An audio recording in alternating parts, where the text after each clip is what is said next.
your major argument in the God delusion, if I understand it right, is that God is by definition more complex than the thing you're explaining, so he's got to be explained.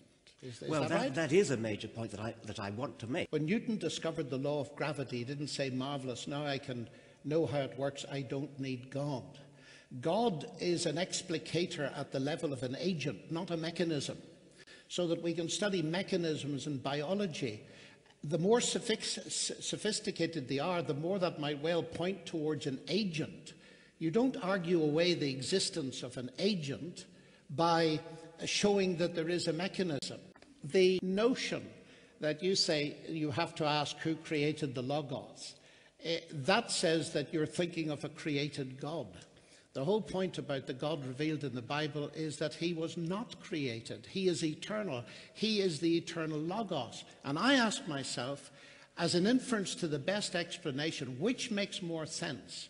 That there's an eternal Logos and that the universe, its laws, the capacity for mathematical description and so on, that these things are derivative, including the human mind, from the Logos, that makes very much more sense to me as a scientist that it's the other way round. When there is no explanation for the existence of the universe, do you just believe the universe is a brute fact? The universe is an easier brute fact to accept than a conscious creator. But I'm getting the message that it's ridiculous for me to believe in a God who created the universe and me, because I have to ask who created God. All I'm doing is turning that question round and saying, the universe, you admit, created you because there's nothing else. Well, then who created it? I understand you perfectly. I'm making the... We both of us are faced with the problem of saying, how did things start? Yes. I'm saying it's a hell of a lot easier to start with something simple than to start with something complex. That's what complex means. But I don't think so. If I pick up a book called The God Delusion, it's a pretty sophisticated book. It's got lots of words in it. But actually, as I look at page 1, I don't even need to go beyond page 1, I conclude that it comes from something more complex than that book itself, namely you.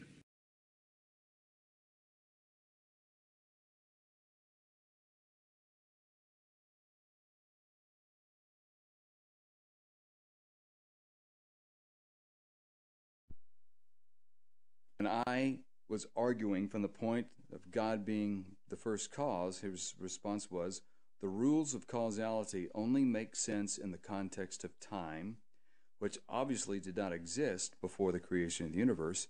Thus, I find the idea of a first cause far more nonsensical than the idea of infinite regression.